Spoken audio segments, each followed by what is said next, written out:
We were a family of 6, 4 girls and 2 boys. I was the second daughter, the rebellious one, always pushing boundaries and doing impossible things. Our foundation was my father, someone who always gave. He would go out of his way for people. He treated everyone equally, with respect, patience, love, and care. His influence remains a guiding light, shaping my character and my values. It continues to shape me today, giving me love and strength, compassion and humanity. It finds expression in my art.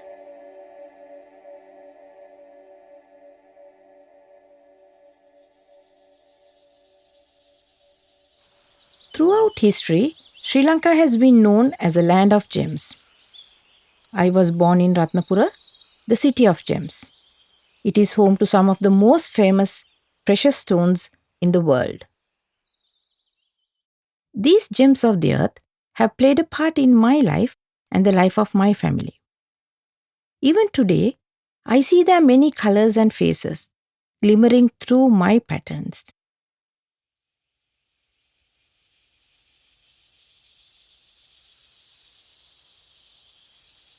The other theme in my work and my life is the town where I was born. Ratnapura lies at the foot of the holy mountain of Sripada, or Adam's Peak. Its beauty still takes my breath away. Surrounded at every turn, we are overwhelmed by nature. The roads are winding and the pathways narrow. When I look up, I see hills and mountains and towering trees, bushes, blossoms, leaves and plants. Everything is always growing in different shades of green.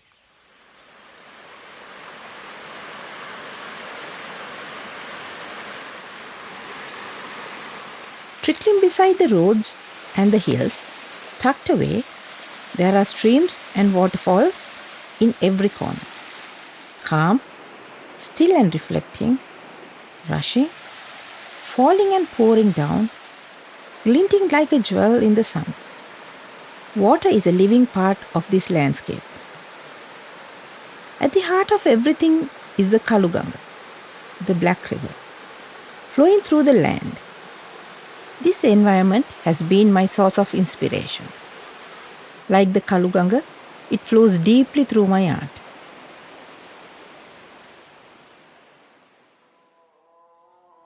I had a very Buddhist upbringing, at home and at school.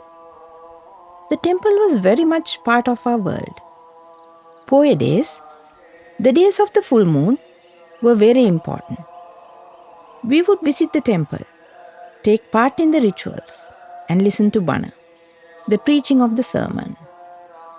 On special occasions, the entire family would help in the dansala, the giving of food and drinks to all who came.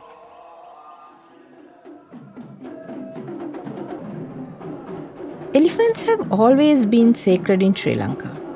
They also had an important place in the life of my family.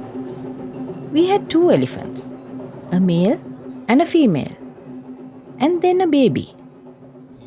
When the baby elephant died, my father started holding Pirit ceremonies for the elephants. Paritha in Pali, Pirit in Sinhala. It means protection all around. This involved the chanting of the verses of Lord Buddha to ward off evil influences and protect everyone and everything.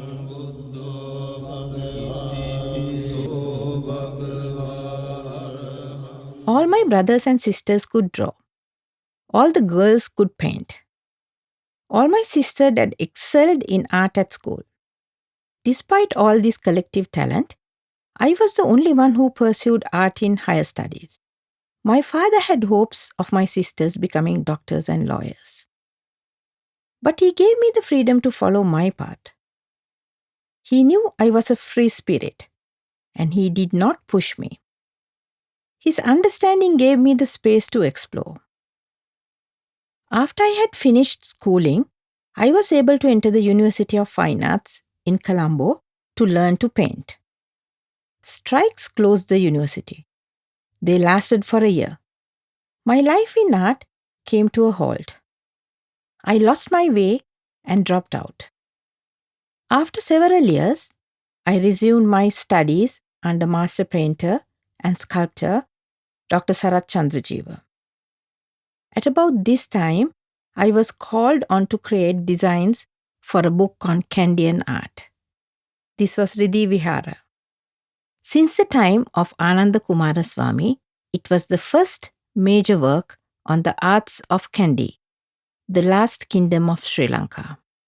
It was then that I began to discover the world of pattern. Pattern lies all around us, in nature and life, as well as art. It is a design in which lines, shapes, forms or colors are used and used again. It was one of the unique features of Kandyan art. The combination of brilliant colors, red, gold, black and white, stood out in my mind. The power of color was enhanced by perfect lines and intricate shapes and forms. Lines ran riot before my eyes, twisting into curving scrolls, reaching out in long, exquisite strokes.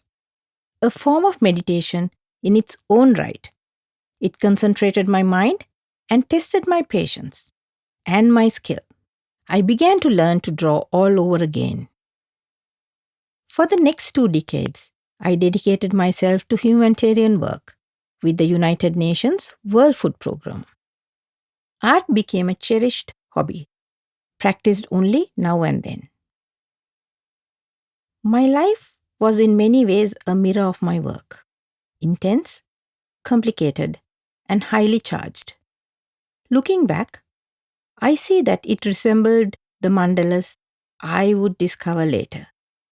A circle of swirling, changing movement with many moods and moments. Like a precious stone, it was a thing in many colors, with many sides and faces. After more than 20 years, I am now ready to resume my journey, to begin again where I left off. Painting and drawing fills my days with color, creativity, contemplation, and hope. I have found a beginning in the mandala.